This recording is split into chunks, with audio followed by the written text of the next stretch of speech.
Cheguei sem avisar na casa da minha filha depois de 3 anos sem notícias. O que vi me partiu o coração. Ela estava no chão, vestida como empregada, enquanto o marido limpava os sapatos nela na frente de todos os convidados. Quando ele me viu parada na porta, seu rosto ficou branco como papel. Naquele momento, entendi que algo muito pior estava acontecendo ali, e que eu tinha mais culpa nisso do que poderia imaginar. Mas antes de continuar, confira se você já está inscrito no canal e escreva nos comentários. De onde você está assistindo este vídeo? Adoramos saber até onde nossas histórias estão chegando. Meu nome é Helena, tenho 62 anos e passei a maior parte da minha vida sendo professora de literatura em uma escola pública. Criei minha filha Isabela sozinha depois que meu marido nos abandonou quando ela tinha apenas 2 anos. Foram tempos difíceis, mas eu sempre fiz questão de dar o melhor para ela. Uma boa educação, valores sólidos, a certeza de que era amada. Isabela cresceu sendo uma menina doce, estudiosa, mas sempre muito quieta. Ela nunca me deu trabalho. Sempre tirava notas excelentes, ajudava nas tarefas de casa, nunca reclamava de nada. Eu me orgulhava dela. Mas agora, olhando para trás, percebo que aquela docilidade toda escondia algo que eu deveria ter visto. Ela se formou em administração e conseguiu um bom emprego em uma empresa de eventos. Foi lá que conheceu Rodrigo. Ele era um dos sócios, um homem de quase 40 anos, bem-sucedido, charmoso, sempre impecavelmente vestido. Quando Isabela me apresentou a ele, confesso que fiquei impressionada. Ele era educado, atencioso, dizia todas as coisas certas, parecia perfeito demais. Eles namoraram por apenas 6 meses antes de ficarem noivos. Eu achei rápido. Quis conversar com a Isabela sobre isso, mas ela estava radiante. Dizia que Rodrigo era o homem da vida dela, que nunca tinha se sentido tão amada, tão segura. Como eu poderia me opor? Minha filha parecia feliz pela primeira vez em muito tempo. O casamento foi lindo, uma festa grande em um salão elegante, com mais de 200 convidados. A maioria era gente do círculo de Rodrigo, empresários, pessoas influentes. Eu me senti um pouco deslocada ali, com meu vestido simples e meus amigos professores. Mas o sorriso da Isabela compensava tudo. Depois do casamento, eles se mudaram para uma mansão nos arredores da cidade. Rodrigo disse que queria que Isabela parasse de trabalhar, que se dedicasse a cuidar da casa e a aproveitar a vida. Ela aceitou sem questionar. Na época, achei estranho. Ela sempre foi tão independente, mas pensei que fosse escolha dela. Nos primeiros meses, ainda nos falávamos toda semana. Isabela ligava, contava sobre a casa nova, sobre os jantares que Rodrigo promovia, sobre a vida que estava construindo. Mas então as ligações começaram a ficar mais espaçadas. Primeiro uma vez por semana, depois a cada 15 dias, depois uma vez por mês. Eu tentava ligar para ela, mas raramente conseguia falar. O telefone tocava, e tocava até cair na caixa postal. Quando ela atendia, a conversa era sempre apressada. Dizia que estava ocupada, que tinha muitas coisas para resolver, que ligaria depois, mas nunca ligava. Mandei mensagens, e-mails. As respostas vinham cada vez mais curtas e frias. Estou bem, mãe. Não se preocupe. Beijos. Nada mais. Nenhum detalhe, nenhuma conversa real. Era como se ela estivesse se afastando aos poucos, desaparecendo da minha vida. Tentei visitar algumas vezes. Peguei ônibus até a região onde ficava a mansão, mas quando chegava no portão, os seguranças diziam que Isabela não estava. Ou que estava descansando e não podia receber visitas. Ou que Rodrigo não autorizava entradas sem aviso prévio. Sempre uma desculpa diferente. Liguei para o telefone da casa. Quem atendia era sempre uma voz feminina educada, provavelmente uma empregada, dizendo que a senhora Isabela não podia atender no momento. Quando eu insistia, a ligação era encerrada. Era como bater em uma parede. 3 anos se passaram assim. 3 anos em que minha filha virou praticamente uma estranha. Eu me perguntava todas as noites o que tinha acontecido. Será que eu tinha feito algo errado? Será que ela estava com raiva de mim por algum motivo? Ou será que Rodrigo não gostava de mim e estava afastando ela de propósito? Meus amigos diziam para eu deixar para lá, que Isabela era adulta e tinha feito suas escolhas. Mas uma mãe não consegue simplesmente desistir. Toda noite eu sonhava com ela, acordava com o coração apertado, com a sensação de que algo estava muito errado. Até que, 3 semanas atrás, recebi uma mensagem estranha. Era de um número desconhecido. Dizia apenas: "Sua filha precisa de você. Venha até a casa dela no sábado à noite, por volta das 8. Haverá uma festa. Use a entrada dos fundos. A porta estará aberta." Fiquei paralisada. Quem tinha mandado aquilo? Por que de forma anônima? Pensei que pudesse ser uma pegadinha, algum tipo de golpe. Mas e se fosse real? E se Isabela realmente precisasse de mim? Passei os dias seguintes em agonia, sem saber o que fazer. Mostrei a mensagem para algumas amigas e elas me aconselharam a não ir. Diziam que era perigoso, que podia ser uma armadilha. Mas algo dentro de mim dizia que eu precisava arriscar. No sábado à noite, vesti minha melhor roupa, uma blusa azul marinho e uma calça social, e peguei um táxi até o endereço. Meu coração batia tão forte que eu conseguia ouvir nas têmporas. O motorista me deixou a alguns quarteirões da mansão. Ele disse que os seguranças de lá não gostavam de carros estranhos perto do portão. Caminhei pela rua escura, iluminada apenas pelos postes antigos. A mansão se erguia imponente no topo de uma pequena colina, toda iluminada. Dava para ouvir música vindo de dentro, vozes, risos. Realmente havia uma festa acontecendo. Contornei o muro alto até encontrar uma porta lateral nos fundos, como a mensagem havia indicado. Empurrei devagar e, para minha surpresa, estava mesmo aberta. Entrei. O coração disparou quando pisei dentro da propriedade. Segui por um caminho de pedras que levava aos fundos da casa, passando por um jardim perfeitamente cuidado. As luzes da festa piscavam através das janelas enormes e a música ficava mais alta a cada passo que eu dava. Encontrei uma porta de serviço entreaberta. Respirei fundo e entrei. O corredor era estreito, com paredes brancas e cheiro de produtos de limpeza. Era claramente uma passagem para funcionários. Segui em frente, guiada pelos sons da festa que ecoavam pela casa. Ao abrir outra porta, me vi no hall de entrada principal, e foi ali que meu mundo desabou. Isabela estava no chão. Minha filha estava deitada bem na entrada, sobre um capacho grande e decorativo. Ela usava um uniforme cinza desbotado, daqueles de empregada doméstica, todo surrado e manchado. O cabelo dela, que sempre foi seu orgulho, castanho, longo e brilhante, agora pendia em mechas oleosas e embaraçadas. Ela não se mexia, apenas olhava para o nada, com os olhos vidrados, como se não estivesse realmente ali.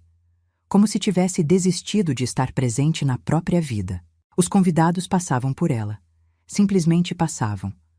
Alguns desviavam, outros pisavam por cima das pernas dela sem nem olhar para baixo. Ninguém parecia se importar. Era como se minha filha fosse um objeto, um móvel que fazia parte da decoração. Senti minhas pernas fraquejarem. Segurei na parede para não cair. O que estava acontecendo? Por que Isabela estava ali daquele jeito? Por que ninguém fazia nada? E então ele apareceu. Rodrigo saiu da sala de estar usando um terno cinza perfeitamente cortado, um copo de uísque na mão, sorrindo para os convidados. Ele caminhou em direção à porta principal sem nem olhar para baixo. Simplesmente pisou em cima de Isabela. Pisou mesmo, com força. E começou a limpar a sola dos sapatos de verniz no uniforme dela. Esfregou um pé, depois o outro, como se estivesse limpando lama. Minha filha não reagiu. Não gritou, não chorou, não tentou se levantar. Apenas ficou ali, inerte, deixando acontecer. "Senhoras e senhores", Rodrigo disse em voz alta, dirigindo-se aos convidados que observavam a cena. "Não se preocupem com isso, é só nossa empregada maluca. A coitada não bate bem da cabeça, mas a gente cuida dela. É nossa forma de fazer caridade." Algumas pessoas riram. Outras balançaram a cabeça com uma falsa compaixão. Ninguém questionou. Ninguém interferiu. Eu não conseguia respirar. Sentia como se estivesse tendo um ataque cardíaco. Aquilo não podia estar acontecendo. Não com minha filha. Não com a menina que eu criei, que eu protegi, que eu amei mais do que tudo na vida. Dei um passo à frente, apenas um passo, e foi o suficiente. Um dos convidados, um homem de cabelos grisalhos, usando terno caro, deixou cair o copo de champanhe que segurava. O vidro se estilhaçou no chão de mármore, o líquido dourado se espalhando aos seus pés. Mas ele nem percebeu. Estava olhando para mim como se tivesse visto um fantasma, e Rodrigo também me viu. Virou a cabeça devagar, e quando nossos olhos se encontraram, algo mudou em seu rosto. Por um segundo, apenas um segundo, vi pânico. Puro pânico. Mas ele rapidamente se recompôs. "Helena!" ele exclamou, abrindo um sorriso largo. "Que surpresa maravilhosa! Por que não avisou que viria? Teríamos preparado uma recepção adequada." Ele caminhou em minha direção de braços abertos, como se fôssemos velhos amigos. Como se não tivesse acabado de limpar os sapatos na minha filha. Não retribui o abraço. Empurrei ele para o lado e corri até Isabela. "Isabela!" Minha voz saiu trêmula. "Isabela, o que está acontecendo aqui?" Ela virou a cabeça devagar na minha direção. Por alguns segundos, não houve reconhecimento em seus olhos. Apenas vazio. Então, algo se moveu naquela expressão morta. Algo que parecia confusão, depois medo, depois esperança. "Mãe!" ela sussurrou, tão baixo que eu mal consegui ouvir. "Mãe, você está viva?" Aquelas palavras me atingiram como um soco no estômago. "Viva? Isabela, do que você está falando? Claro que estou viva!" Ele disse. "Rodrigo disse que você tinha morrido. Disse que teve um ataque cardíaco. Me mostrou o obituário no jornal." Senti as lágrimas queimarem meus olhos. "Eu não morri, meu amor. Estou aqui. Estou bem aqui com você." Rodrigo se aproximou, ainda sorrindo, mas agora havia algo perigoso naquele sorriso. "Helena, por favor, não deixe minha esposa mais confusa do que ela já está. Isabela está doente. Ela tem problemas, alucinações. Confunde realidade com fantasia. É muito triste, mas estamos cuidando dela da melhor forma possível." "Doente?" Eu me virei para ele, sentindo a raiva ferver dentro de mim. "Ela estava no chão enquanto você limpava os sapatos nela, na frente de todos. Como isso é cuidar?" "Mãe, eu..." Isabela tentou falar, mas sua voz falhou. Ela tentou se levantar, e foi então que vi seus braços. Marcas. Pequenas marcas roxas na parte interna dos cotovelos. Marcas de agulha. Meu sangue congelou. "O que você está fazendo com ela?" perguntei, olhando fixamente para Rodrigo. "O que você está dando para minha filha?" "Medicação", ele respondeu calmamente. "Prescrita por médicos especializados. Isabela desenvolveu um problema grave com drogas logo após nosso casamento. Vício em substâncias. Isso desencadeou uma série de problemas psiquiátricos. Eu tenho todos os documentos médicos, se quiser ver." "Mentira!" eu gritei. "Isabela nunca usou drogas na vida." "Com todo respeito, Helena", Rodrigo disse, e sua voz estava ficando mais fria. "Você não vê sua filha há 3 anos. Não sabe pelo que ela passou. Não sabe o que eu tive que aguentar. As crises, os surtos, as tentativas de... Bem, não vou entrar em detalhes na frente dos convidados."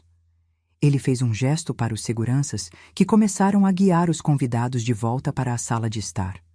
As pessoas saíam relutantes, cochichando entre si, olhando para trás com curiosidade mórbida. O homem de cabelos grisalhos que havia derrubado o copo não se moveu. Continuou parado, nos observando com uma expressão estranha no rosto. Havia algo nele, algo familiar, mas eu não conseguia identificar o quê. "Venha, Helena", Rodrigo disse, estendendo a mão. "Vamos conversar no meu escritório, longe de toda essa confusão. Vou explicar tudo com calma." Olhei para Isabela, que agora estava sentada no chão, abraçando os próprios joelhos. Ela parecia uma criança assustada. "Não vou deixar minha filha", eu disse. "Isabela precisa descansar e tomar os medicamentos dela", Rodrigo respondeu. "Vou pedir para Sofia, nossa governanta, levá-la para o quarto. Depois conversamos. Prometo que vou esclarecer tudo." Uma mulher de meia idade apareceu, vestindo o uniforme de empregada. Ela ajudou Isabela a se levantar com uma gentileza que me surpreendeu. Havia compaixão em seus olhos. Vou com ela, eu disse, dando um passo em direção à escada. Mas 2 homens corpulentos, claramente seguranças, apareceram bloqueando meu caminho. Não disseram nada, apenas ficaram ali, imóveis como estátuas. Helena, a voz de Rodrigo soou suave, quase paternal. Não complique as coisas. Vamos conversar civilizadamente. Depois você pode ver Isabela. Mas primeiro, preciso que entenda a situação.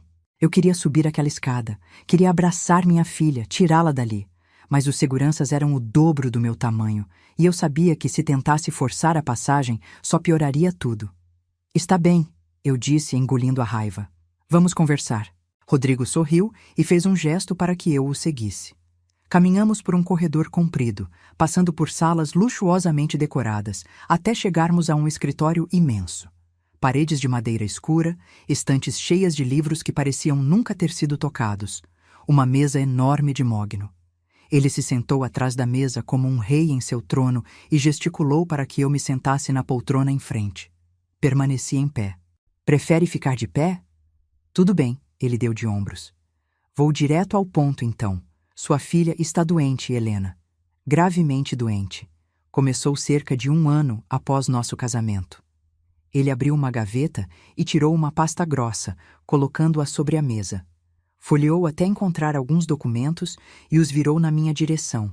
Laudos médicos, ele disse, de psiquiatras renomados. Diagnóstico: transtorno esquizoafetivo agravado por uso de substâncias. Em termos simples, sua filha é viciada em drogas e isso causou problemas mentais graves.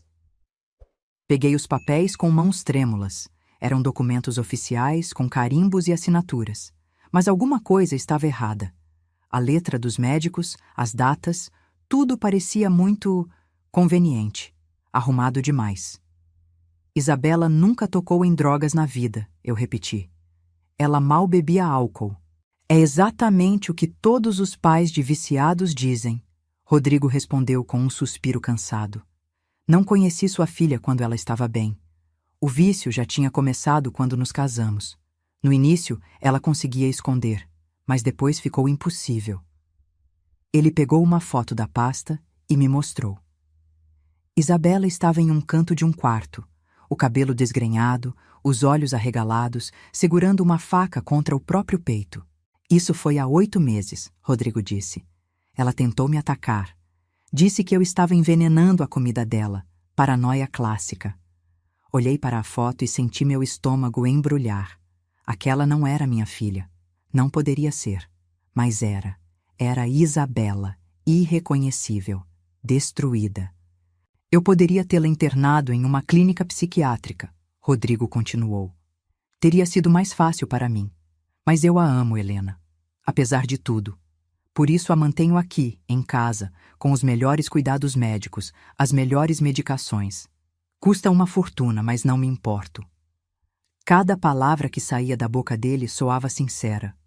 Mas havia algo errado. Alguma coisa que eu não conseguia identificar. A forma como ele falava era ensaiada demais, polida demais. Por que ela estava no chão? Eu perguntei. Por que você limpou os sapatos nela? O rosto dele ficou sério. Eu não limpei os sapatos nela. Eu nem percebi que ela estava ali. Isabela às vezes tem esses episódios. Deita no chão e se recusa a se levantar por horas. Faz parte da doença. Eu passei sem olhar porque já estou tão acostumado que nem registro mais. Ele balançou a cabeça como se estivesse exausto. Você não imagina como é viver assim, Helena. Minha própria esposa virou uma estranha. Não me reconhece na metade dos dias. Grita, tem alucinações, se machuca, e mesmo assim eu fico, porque prometi na frente de Deus cuidar dela na saúde e na doença. Queria acreditar nele. Parte de mim queria muito acreditar que minha filha estava apenas doente, que tudo aquilo era real, que Rodrigo era realmente um marido dedicado lutando contra uma tragédia. Mas então lembrei das mensagens que pararam de chegar, do telefone que nunca era atendido, dos anos de silêncio e das marcas de agulha nos braços de Isabela. Ela disse que você mostrou um obituário meu, eu disse. Disse que você contou para ela que eu estava morta. Rodrigo suspirou e passou a mão pelo cabelo. Ela viu um obituário qualquer em uma revista. Uma mulher com o mesmo nome que você. Na cabeça confusa dela, decidiu que era você. Tentei explicar que não era, mas ela não escutava. Entrou em crise profunda. Chorou por dias. Foi terrível. Ele se levantou e caminhou até um bar no canto da sala, servindo-se de uísque. Vou ser sincero com você, Helena, ele disse, ainda de costas. Sei o que está pensando. Sei que me vê como um vilão. Mas a verdade é que sou a única coisa impedindo Isabela de acabar trancada em um hospício para o resto da vida. Virou-se e me encarou. E você? Onde estava nos últimos 3 anos? Sua filha parou de atender suas ligações e você simplesmente desistiu. Não veio visitar. Não insistiu. Se conformou. Aquelas palavras me acertaram como uma bofetada, porque eram verdade. Eu tinha desistido. Não completamente, mas tinha parado de lutar tanto quanto deveria. Ela não me atendia, eu disse com a voz fraca. Você não deixava eu entrar. Porque ela não queria ver ninguém, ele respondeu. Isabela tinha vergonha do estado em que estava. Não queria que você a visse assim. Foi ela mesma quem pediu para não deixar você entrar. Será que era verdade? Será que minha filha realmente não queria me ver? Ou ele estava manipulando tudo, inclusive agora? Quero falar com Isabela, eu disse firme. Sozinha, sem você, sem seguranças, sem ninguém. Rodrigo tomou um gole longo de uísque antes de responder. Ela tomou os medicamentos há pouco. Deve estar dormindo agora. Amanhã de manhã você pode vê-la. Vou até pagar um hotel confortável para você. Descanse e amanhã conversamos com calma. Não vou a hotel nenhum. Vou dormir aqui. Helena, ele começou, mas eu o interrompi. Ou eu durmo aqui, ou vou chamar a polícia agora mesmo e denunciar tudo o que vi. Ele ficou parado, me avaliando. Depois assentiu. Tudo bem. Tenho vários quartos de hóspedes. Sofia vai preparar um para você. Ele tocou um interfone na mesa. Sofia, prepare o quarto azul para nossa convidada. Minutos depois, a governanta apareceu na porta. Era a mesma mulher que tinha ajudado Isabela a subir. Ela me olhou de um jeito estranho, como se quisesse dizer alguma coisa, mas não pudesse. Siga-me, por favor, ela disse baixinho. Segui Sofia pelos corredores silenciosos da mansão. A festa tinha acabado, os convidados tinham ido embora e só restava aquele silêncio pesado que parecia engolir tudo. O quarto da Isabela, eu perguntei enquanto subíamos a escada. Qual é? Sofia hesitou. Terceira porta à direita no segundo andar. Mas a senhora não deve ir lá agora. Ele não vai gostar. Ele não precisa saber. Sofia parou e me olhou diretamente nos olhos. Havia medo ali, mas também algo mais. Uma espécie de alívio, talvez. Como se estivesse esperando que alguém finalmente questionasse o que estava acontecendo naquela casa. Ela precisa de ajuda, Sofia sussurrou. Sua filha precisa de ajuda, mas ele é perigoso, muito perigoso. Tenha cuidado. Antes que eu pudesse perguntar mais, ela se virou e continuou andando. Me levou até um quarto espaçoso com uma cama enorme, móveis elegantes e uma janela que dava para o jardim. Se precisar de algo, é só tocar o interfone, ela disse. Boa noite. E saiu, fechando a porta atrás de si. Fiquei ali parada no meio daquele quarto luxuoso, sentindo o peso de tudo o que tinha acontecido. Minha filha estava em algum lugar daquela casa, drogada e confusa, e eu não podia fazer nada até o amanhecer. Ou podia. Esperei 2 horas. 2 longas horas sentada na beirada da cama, ouvindo os sons da casa se acalmarem. Passos aqui e ali, portas se fechando, até que finalmente tudo ficou silencioso. Às 2 da manhã, saí do quarto. O corredor estava escuro. Apenas pequenas luzes de emergência próximas ao chão iluminavam o caminho.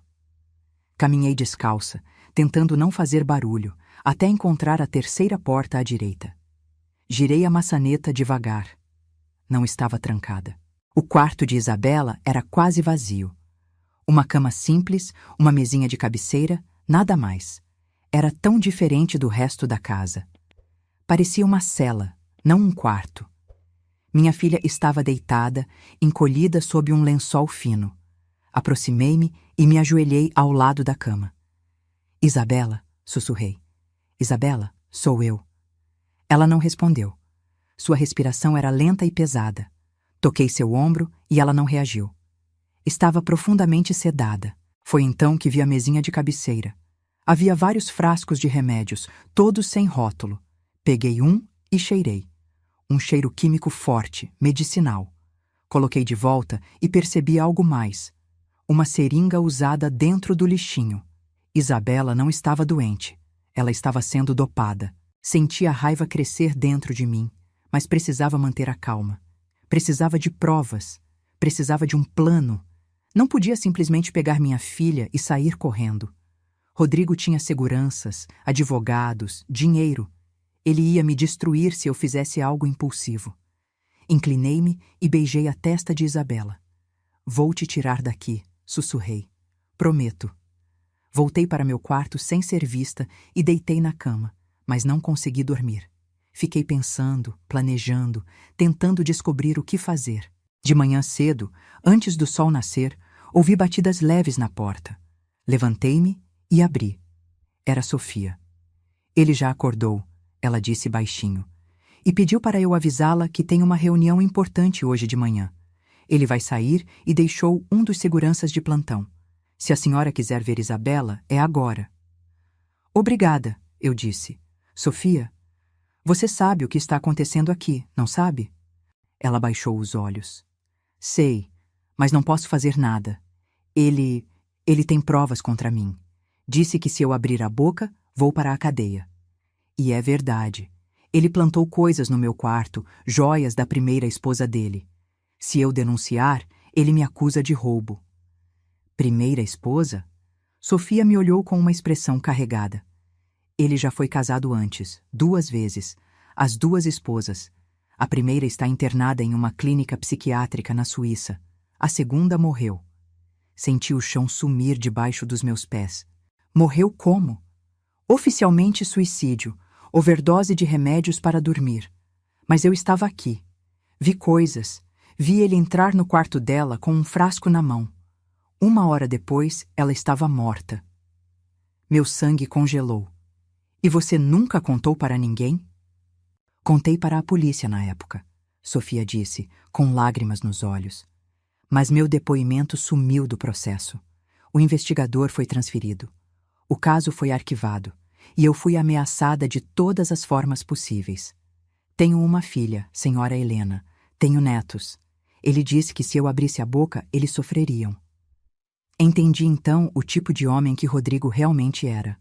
Não apenas cruel, mas meticuloso, calculista, perigoso. Por que está me contando isso agora? Perguntei. Porque não aguento mais, ela sussurrou.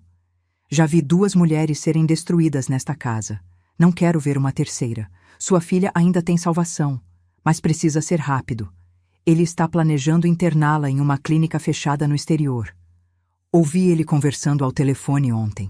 Disse que ela está ficando inconveniente demais. Sofia pegou um cartão do bolso e me entregou. Este é o número de um promotor. Homem decente, um dos poucos. Se conseguir provas do que Rodrigo está fazendo, ele pode ajudar. Mas precisa de provas concretas. Exames de sangue mostrando as drogas, testemunhas, documentos. Peguei o cartão. Como vou conseguir isso? Não sei, mas precisa tentar. Sofia olhou para trás nervosa. Preciso ir. Ele pode desconfiar se eu demorar. Ela saiu apressada e eu fiquei ali, segurando aquele cartão como se fosse uma tábua de salvação. Desci até a cozinha e encontrei apenas um dos seguranças, sentado lendo jornal. Ele me olhou, mas não disse nada. Fui até o quarto de Isabela. Ela estava acordada, sentada na cama, olhando para a parede. Quando me viu, seus olhos se iluminaram por um segundo. Mãe, ela disse com a voz fraca. Você ainda está aqui. Achei que tivesse sonhado. Sentei na cama ao lado dela e segurei sua mão. Não foi sonho. Estou aqui. E vou te tirar daqui. Não pode. Isabela balançou a cabeça. Rodrigo não vai deixar. Ele controla tudo. Meu dinheiro, meus documentos, minha vida. Disse que se eu tentar sair, ele me tranca em um hospício e joga a chave fora. Ele não pode fazer isso. Pode sim, ela disse, com lágrimas escorrendo. Tem médicos que assinam qualquer coisa por dinheiro. Tem laudos dizendo que sou louca. Tem provas falsas. Ele preparou tudo. Abracei minha filha e senti como ela estava magra, apenas pele e osso. Como isso começou, Isabela? Como você chegou até aqui?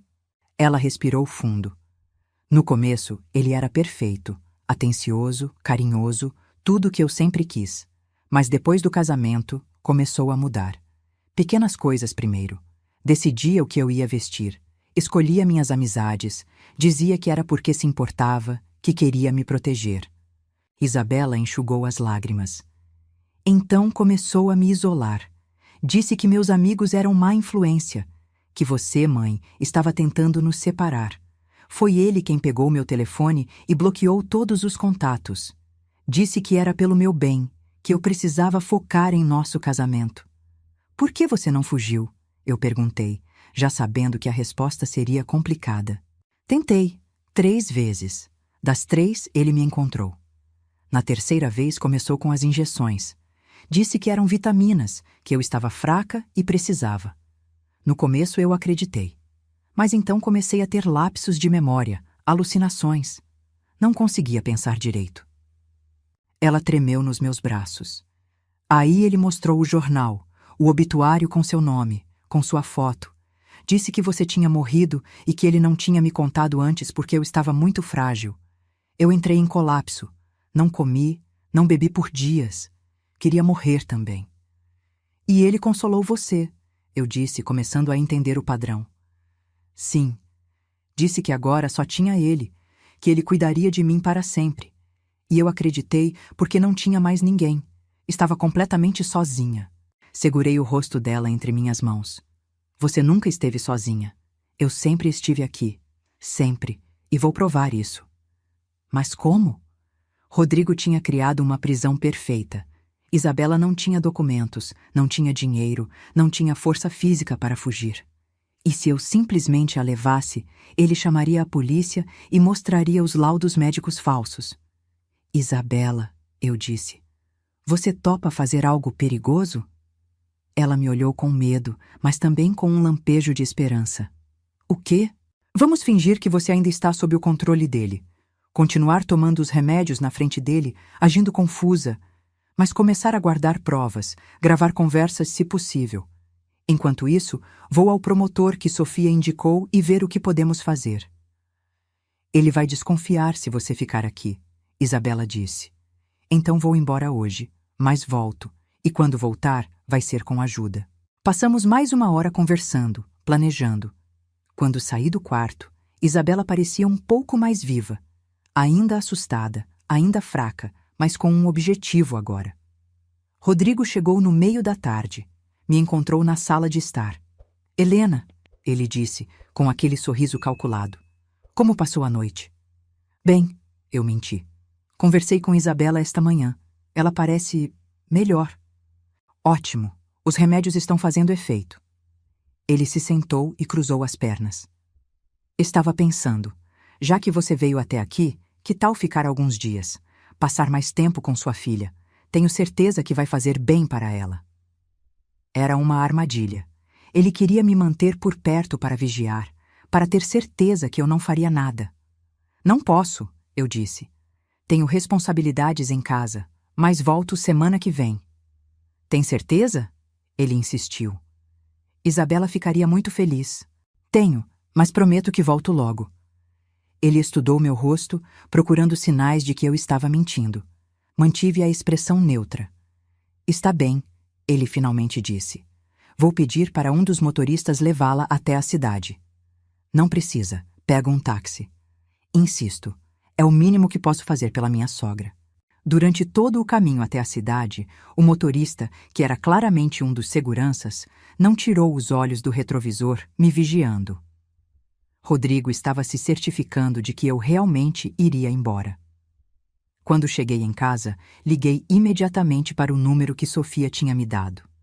Uma secretária a atendeu e disse que o promotor, Dr. Mendes, estava em audiência. Deixei recado pedindo urgência. Ele retornou minha ligação 3 horas depois. Contei tudo. Sobre Isabela, sobre Rodrigo, sobre as esposas anteriores. Ele me ouviu em silêncio. Senhora Helena, ele disse quando terminei. O que a senhora está descrevendo é gravíssimo. Mas preciso ser sincero. Rodrigo Domingues é um homem extremamente bem conectado. Já tentaram investigá-lo antes e nunca deu em nada. Ele tem juízes, policiais e médicos no bolso. Então não há nada que possamos fazer? Eu não disse isso, mas precisamos de provas irrefutáveis. Exame de sangue da sua filha mostrando as drogas. Depoimentos de testemunhas dispostas a falar. Documentos que provêm a falsificação dos laudos médicos. Sem isso, qualquer denúncia será arquivada. E se eu conseguir tudo isso? Aí podemos agir. Mas, senhora, tome cuidado. Se Rodrigo desconfiar que está investigando, pode acelerar os planos dele com sua filha. E não será nada bom. Desliguei o telefone sentindo o peso da responsabilidade. Precisava de provas, mas como conseguir se Rodrigo controlava tudo? Passei os 3 dias seguintes pesquisando sobre ele. Descobri artigos antigos sobre a morte da segunda esposa. Como Sofia tinha dito, o caso foi arquivado rapidamente. Suicídio por depressão, segundo os relatórios oficiais. Mas encontrei um blog de um jornalista investigativo que questionava a versão oficial. Ele levantava pontos suspeitos, como a morte havia ocorrido apenas 11 meses após o casamento, como a esposa tinha acabado de mudar o testamento colocando Rodrigo como único herdeiro uma semana antes, como o investigador responsável pelo caso tinha sido promovido logo depois. O jornalista, Marcelo Santos, ainda estava vivo. Consegui seu contato e liguei. Ele se lembrou do caso imediatamente. Sempre soube que tinha algo errado, ele disse. Mas não consegui provar nada. Rodrigo Domingues é intocável, pelo menos por enquanto. Contei sobre Isabela. Ele ficou em silêncio por um momento. Ele está fazendo de novo, Marcelo disse com raiva na voz. Aquele filho da mãe está repetindo o padrão e vai continuar fazendo enquanto ninguém o parar. Pode me ajudar? Posso, mas vai ser perigoso. Se ele descobrir que estamos investigando, eu sei, mas é minha filha. Marcelo suspirou. Está bem, vamos fazer o seguinte. Preciso que consiga uma amostra de sangue de Isabela. Com isso, posso mandar para um laboratório independente e descobrir exatamente o que ele está dando para ela. Também preciso de documentos. Qualquer coisa que prove que os laudos médicos são falsos. Como vou conseguir isso? Você vai ter que voltar para aquela casa e vai ter que ser esperta, muito esperta. Passamos horas planejando. Marcelo tinha contatos, recursos, experiência, mas o risco era enorme. No 4º dia, liguei para Rodrigo. Oi, estava pensando na sua oferta de passar uns dias com Isabela. Ainda vale? Claro, ele respondeu, e pude ouvir a satisfação na voz dele. Ele achava que tinha me convencido. Quando quer vir? Amanhã? Perfeito. Vou mandar meu motorista buscá-la. Não precisa. Eu alugo um carro. Insisto, Helena. É mais confortável. Ele não ia me dar escolha. Queria me controlar desde o primeiro momento. O motorista me buscou no dia seguinte. Durante todo o trajeto, fingi estar relaxada, fazendo pequenas perguntas sobre a casa, sobre Isabela, sobre a rotina. Ele respondia em monossílabos, mas eu estava plantando a imagem de uma sogra preocupada. Nada mais. Quando chegamos à mansão, Rodrigo me recebeu com um abraço caloroso. Completamente falso, mas convincente para quem não o conhecesse. Que bom que voltou, ele disse. Isabela vai ficar feliz. Ele me levou até o quarto dela. Isabela estava sentada na cama, olhando pela janela. Quando me viu, seu rosto se iluminou por um segundo antes de voltar à expressão vazia que usava como máscara. Olá, mãe, ela disse com a voz sem emoção. Oi, meu amor. Rodrigo nos observou por alguns segundos. Vou deixá-las conversarem. Qualquer coisa, é só me chamar. Quando ele saiu e fechou a porta, esperei alguns segundos antes de sussurrar. Ele pode estar ouvindo. Fale normalmente. Isabela assentiu. Conversamos sobre coisas banais. O tempo, a casa, o jardim, Mas enquanto falávamos, fiz sinais discretos com as mãos, mostrando o que precisava: uma amostra de sangue. Ela entendeu. Durante o jantar, que fazíamos todos juntos no imenso salão de jantar, Isabela derrubou acidentalmente uma taça de vinho. No caos de limpar, consegui pegar uma das seringas usadas do banheiro dela, enrolada em papel higiênico que ela tinha deixado propositalmente ao meu alcance. Naquela noite, enquanto Rodrigo dormia e a casa ficava silenciosa, subi até o escritório dele. A porta estava trancada, mas Sofia, que se tornou minha aliada secreta, tinha conseguido uma cópia da chave. O escritório estava escuro. Usei a lanterna do celular para procurar. Nas gavetas, encontrei pastas organizadas meticulosamente. Uma delas tinha o nome Isabela escrito. Abri e senti o coração disparar. Ali estava tudo: os laudos médicos falsos, receitas adulteradas, contratos com médicos que claramente estavam sendo pagos para mentir. Havia até anotações manuscritas de Rodrigo detalhando as doses de medicação e os efeitos esperados. Era um manual de como destruir uma pessoa. Fotografei tudo com o celular, página por página, com as mãos tremendo de raiva e medo. Se ele me pegasse ali, era o fim. Estava guardando a última pasta quando ouvi passos no corredor. Congelei. A luz sob a porta se acendeu. Alguém estava vindo. Desliguei a lanterna e me escondi atrás da pesada cortina da janela, prendendo a respiração. A porta se abriu. Era Rodrigo. Ele entrou acendendo as luzes e foi direto até a mesa. Meu coração batia tão forte que tinha certeza que ele ia ouvir.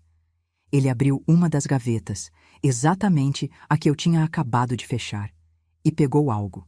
Ficou ali parado por um momento, folheando papéis. Então, para meu horror absoluto, começou a caminhar em direção à janela. Em direção a mim. Fechei os olhos.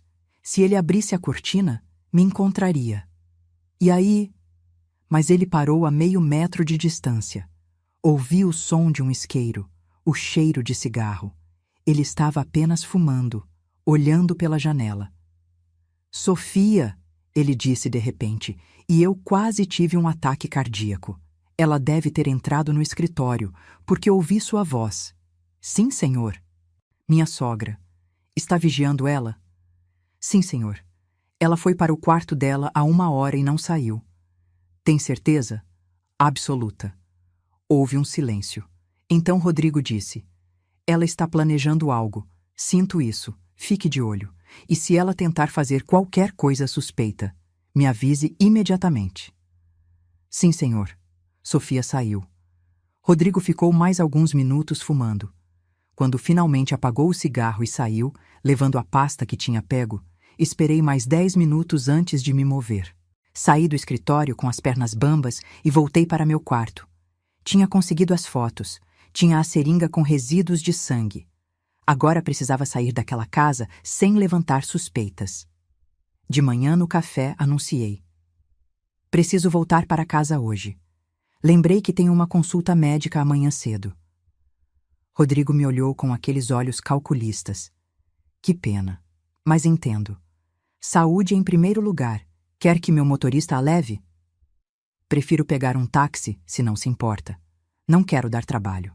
Não é trabalho nenhum. Mesmo assim, prefiro táxi. Ele não insistiu, mas pude ver a desconfiança em seu olhar. Despedi-me de Isabela. Abracei minha filha e sussurrei tão baixo que só ela ouviu. Logo, meu amor, logo você sai daqui. O táxi me levou direto para o laboratório que Marcelo havia indicado. Entreguei a seringa e paguei para ter o resultado em 24 horas, não importava o custo. Depois fui até o escritório do promotor Mendes e mostrei as fotos dos documentos. Ele as examinou cuidadosamente.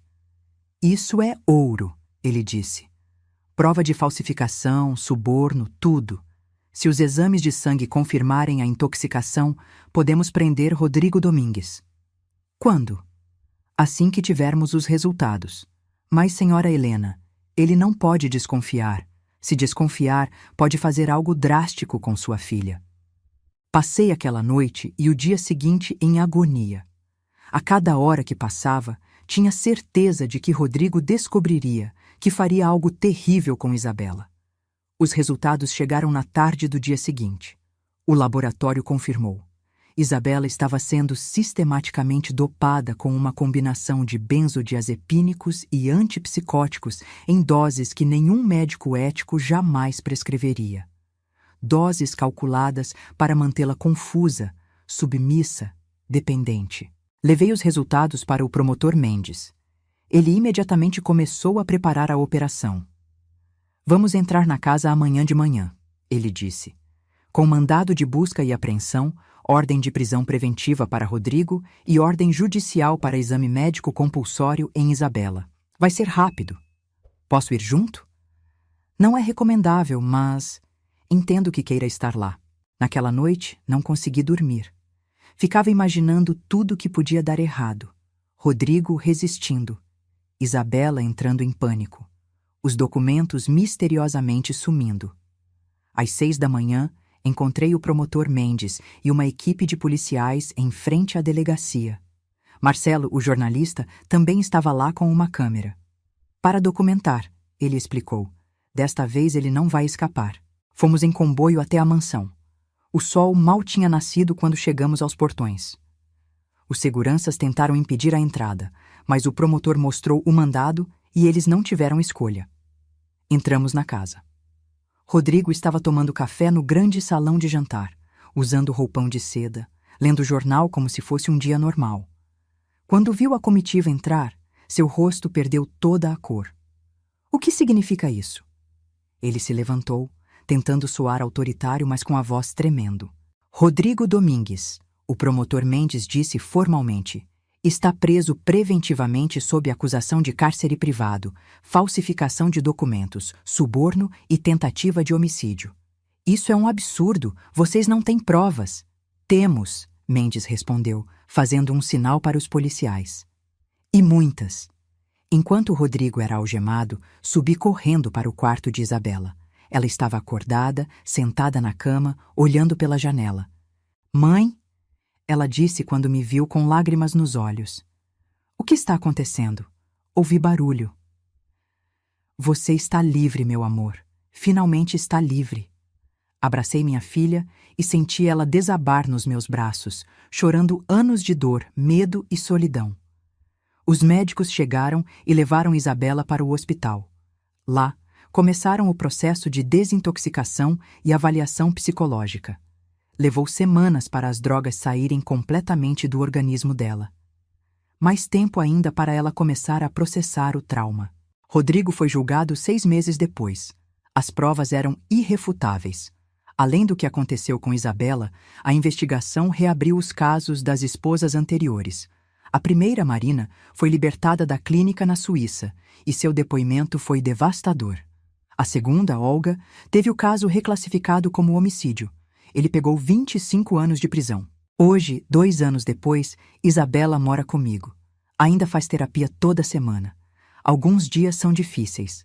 Ela acorda de pesadelos, tem crises de ansiedade, luta contra os traumas. Mas está viva, está livre.